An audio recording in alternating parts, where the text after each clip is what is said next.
I'm Sean. I'm CEO of Faith Street. There are two things that you're not supposed to talk about in polite conversation: money and religion. And today I'm going to talk about both. Last year, $120 billion was given to faith communities in the United States.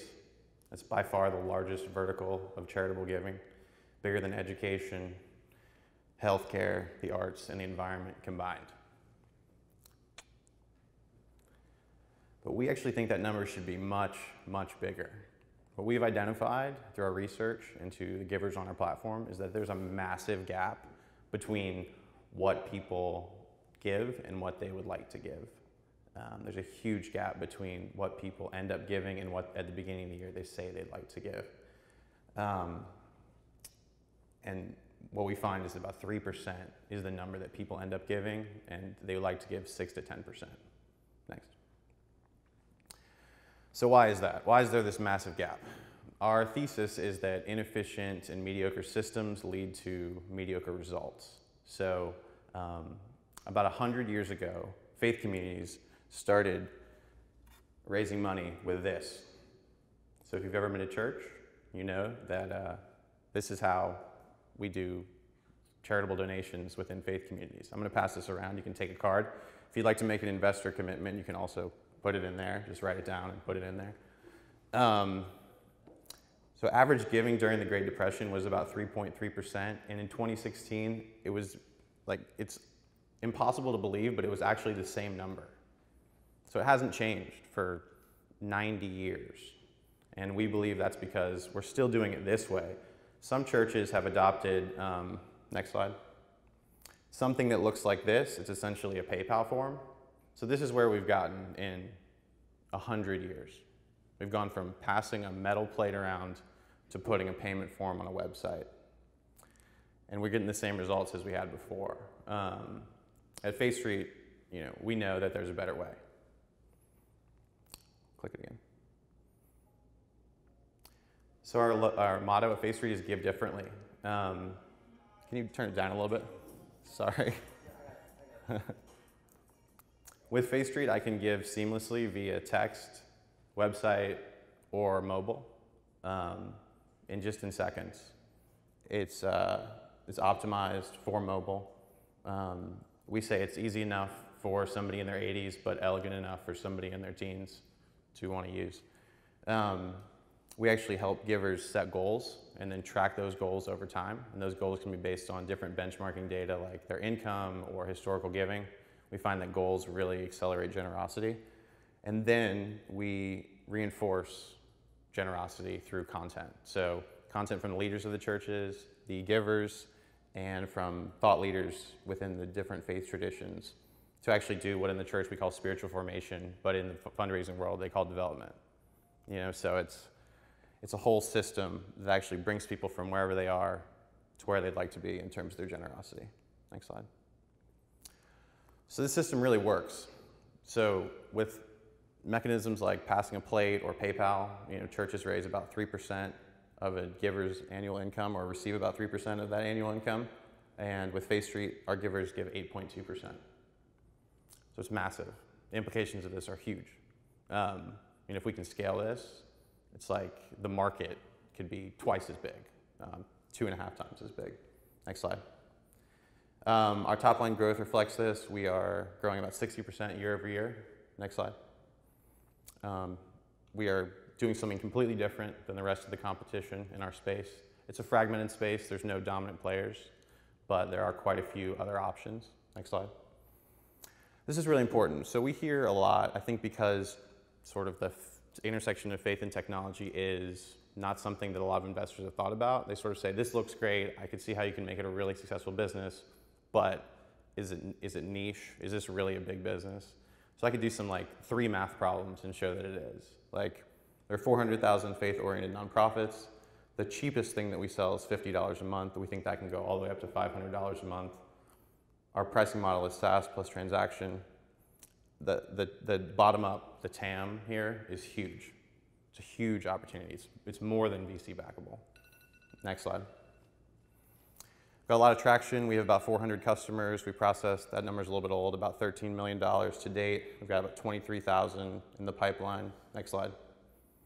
I already touched on pricing, SaaS plus transactions. Next. Team, we've done pretty much every job in a church. Deacon, pastor, my co-founder's a pastor and a Ruby on Rails developer. He's full stack, he's awesome. Helped us start 3 churches, missionary. We've done all the jobs that you can do. I'm a lawyer before I started the company. Went to Harvard, UVA Law School. Next slide. Have some great investors. I'll tell you more about them if you're interested. Next slide.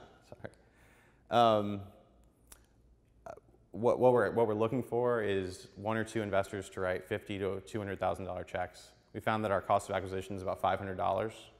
So if we can, raise, for example, $250,000, that's 500 new customers, which gets us squarely into some Series A kind of territory in terms of revenue.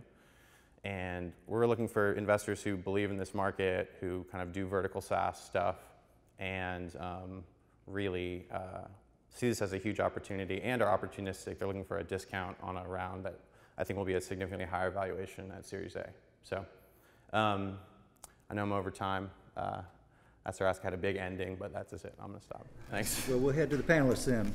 Okay, panelists, what do you think? Dave, you want to start us off? Yes, so we're supposed to comment on the pitch and itself And the business model, Okay. everything, yeah. So in the pitch, one thing that investors will want to know is how the numbers that you've presented translate into what your current revenues are and what the projections for your business's revenues are. So I didn't see that in the pitch. That's something you might want to conclude from the numbers you've shown. Sure. Okay. Yep. The other thing that isn't in there that I think investors will see is there's 400,000 religious-based nonprofits. How are you going to reach all those? Is it direct sales? Are there any channel opportunities? And what maybe are you working on to lower that cost of acquisition? Because $500, that's 10 months of your SaaS subscription to get paid back just to sell to that customer. So are there some channels and resellers and some way you can reduce that per customer cost of acquisition? Yeah, absolutely. Do you want me to, should I address that? Yeah. Great. Yeah, great questions. And I love distribution, I love marketing, so it kind of pained me not to put it in the pitch, but it's kind of in the weeds. So one thing we're doing is we're selling to like top level networks. So like, the Archdiocese of enter, geography, Archdiocese of New York, Archdiocese of Pennsylvania, we've got conversations. We just closed our first with 100, so we actually are onboarding 100 new customers now. And the cost of acquisition for that wasn't as small as one parish, but it's a lot lower than 100 individual parishes. So that's one thing. But I think that as our product matures and the price point increases, we'll be able to do a lot more high-touch sales. Yeah, I think sort of the nature of SaaS is that you need the funding because it's going to take some time to recoup that cost of customer acquisition. But yeah, and then the sort of the revenue numbers, like how do our current customers account for our current revenue? Our current revenue is about $20,000 or $25,000 a month. We've played with pricing along the way. So the first 100 or 200 customers had a different price point than the last 200 customers. So. Right. All right. So on the actual pitch, I would say about a third or halfway through, you had sort of the 3% going to 8%. If I were you, I would probably start there and grab the attention of the opportunity a lot faster. Sure. The other things I wrote down is what is the corporate, have you thought about a different kind of corporate structure? Because you're selling into nonprofits, and it would occur to me that you might get more traction if you structured it as either a nonprofit or there's a couple of different kinds of structures you can have that I forget the name, like a B Corp or something that is sort of like a nonprofit, but it doesn't mean that everybody it doesn't mean that the underlying people in the firm don't make a lot of money. They can, sure. But yeah. You might get more traction that way. And then the other thing, just knowing a little bit about sort of the mega churches is seems like the guys who get the most penetration in there are sort of the content providers, and providing 12-week series materials. So have you thought about that as a sales channel? Yeah, I definitely, to the last thing first, I think working with folks who already have a high level of trust, like those content providers, to kind of piggyback alongside them is definitely something that we want to do. And then what was the second thing that you said? The corporate structure, have you thought about Yeah, that? I think that we haven't run up against a lot of pushback from that, but I think that what we want to do is create some kind of like a, when we win, you guys win model, like a give back, sort of for all of our revenue, we'll donate 10% of it or 1% of it back to new church starts or something like that. And we've already started to kind of figure out what that might look like, but I think there's something there for sure. Okay, so first of all, I compliment you on your presentation. I thought it was very, very good. There were a couple things I didn't quite understand. And I'll start with the last thing is, I think you definitely need to have a give back or some involvement back in the community, because otherwise it just looks like, I just think it has to have that thing. So Sure. that's number one. Number two is on the financial model. When you're doing your presentation, I'm starting to pick up some of the pieces, but I would like to have seen, okay, what we are now is $25,000, per month or whatever the number is. Sure. So I could really, and here's our costs. And I don't really mind that you're making a negative at this stage because Sure. you're bringing extra money, but that for me was, you had all these big numbers. Yep. And it's what we sort of call the China syndrome. If we only get X% of China, we're going to be millionaires. Yeah. Whereas I'd kind of prefer the building up numbers. Yeah. The other thing was, I wasn't quite, and I'm a simple guy, but I wasn't quite sure what the $500, is that a cost to acquire a church? Or is that a cost to acquire a person? The first. The church. Yeah. So if you acquire, for example, one of the mega churches, with 17,000 people, you would think that you'd be very quickly there. So the question would be, have you talked to like New Spring Church and these ones, and what's their reaction? Yeah, so we work with churches between 50 people, like brand new churches, and I think our largest is probably on the 5,000 to 7,000 range. So not the biggest of mega churches, but pretty squarely a big organization. We've identified kind of two sub-markets or segments of our market that are really compelling for us. And one is people who are just getting started or doing a revitalization. So people who are making a lot of purchasing decisions want to go out and get the best thing. And the other is people kind of at the top end. So people, we call them optimizers. So some of those mega churches would definitely fit in that optimizer category. We're starting to talk to Seacoast, kind of the big mega church here. I think we're going to do kind of a walk before you run, like a pilot for one of their projects with them. But I mean, this is something they haven't seen before as well. So I think that we're getting more sophisticated about that market segmentation that you mentioned. And then on the point of sort of laying out like where we are and sort of showing the unit economics of where we are and where we want to go, I think I could definitely have done a better job of that. I think I've gotten some recent feedback about sort of the okay, great, that's great, but like this opportunity isn't big.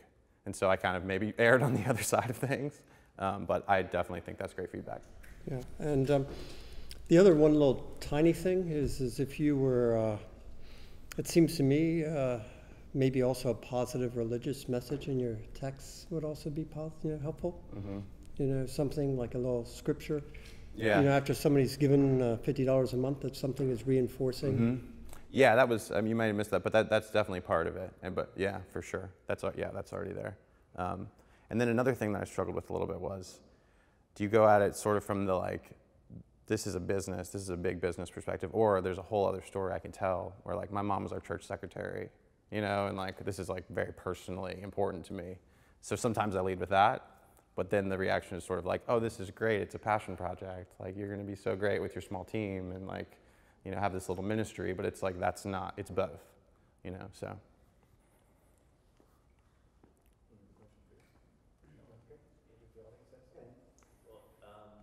What is so for each church, on average, what percentage of members are downloading and giving through it? Right now about 20%. Yeah, well, I'd say 20% of the giving units. So it's not necessarily members because they're families, So we're definitely starting to change behavior, and at the ones that are most engaged, it's like 70, 80%. But that's part of the game, How do you?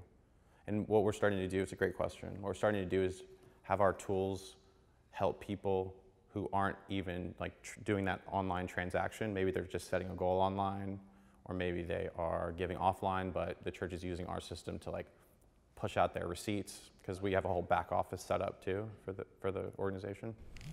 It might be valuable to compare to like Community Church Builder.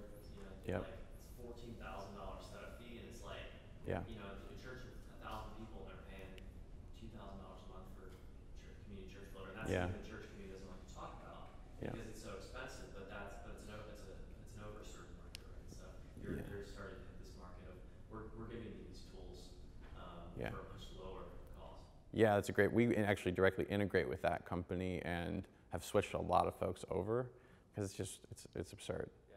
It's like taking advantage. It's almost. Yeah. So you know a lot about it, obviously. Yeah. Good job, by the way. Two questions. One, on your giving, I would tie it to tithing, this church, 10%. Yeah. If you're going to do that. Yeah. It's aggressive, but if you do it now, it's easier to have it later. Mm-hmm. And then two, I would definitely target the mega churches that you are. The mega churches are more forefront in technology. Like the one I go to a church called Elevation. They basically have an entire development team. Mm-hmm. Whereas the Catholic side of it, which might be a good target too, which it sounds like you're targeting, Mm-hmm.